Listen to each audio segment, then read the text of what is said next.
Madam খুব critical কন্ডিশনেই চলে গেছেন, ফাইট করছেন তিনি আমাদের মাঝে ফিরে আসার জন্য। এটাকে আপনারা ভেন্টিলেশনও বলতে পারেন বা খুব ক্রিটিক্যাল কন্ডিশনও বলতে পারেন। আমি এর বাইরে অন্য কিছু বলতে চাই না। এখনো অবস্থা অত্যন্ত ক্রিটিক্যালি আছেন, এখনো বলবার মতো কোনো কন্ডিশনে এখনো উনি আসেন নাই। সারা জাতির কাছে দোয়া চাই ম্যাডাম যেন আমাদের মাঝে ফিরে আসতে পারেন। বলা যায় উনি খুব ডিপ কন্ডিশনে, আমি ঠিক ডিপ কন্ডিশনের ব্যাখ্যাটা আপনাদের কাছে দিতে চাই না, এটুকুই বলতে চাই উনি খুব ডিপ কন্ডিশনে আছেন।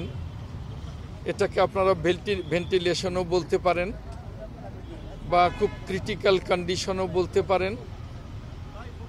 এই মুহূর্তে সারা জাতির কাছে দোয়া চাওয়া ছাড়া আর কিছু বলার নেই। ডাক্তাররা ক্লান্তিহীনভাবে চিকিৎসা দিচ্ছেন। এর আগে আমেরিকা, ইংল্যান্ড এবং বাংলাদেশের ডাক্তাররা চিকিৎসায় ছিলেন। এখন চায়নার ডাক্তাররাও ইনভলভ হয়েছেন। সকলে মিলে ক্লান্তিহীনভাবেই চেষ্টা করছেন। বাদবাকি আল্লাহ ভরসা। এই ক্রিটিক্যাল কন্ডিশন থেকে ম্যাডাম যেন আমাদের মাঝে পরিপূর্ণ সুস্থ হয়ে ফিরে আসতে পারেন, এটাই আল্লাহ রাব্বুল আলামিনের কাছে একমাত্র কামনা। ধন্যবাদ।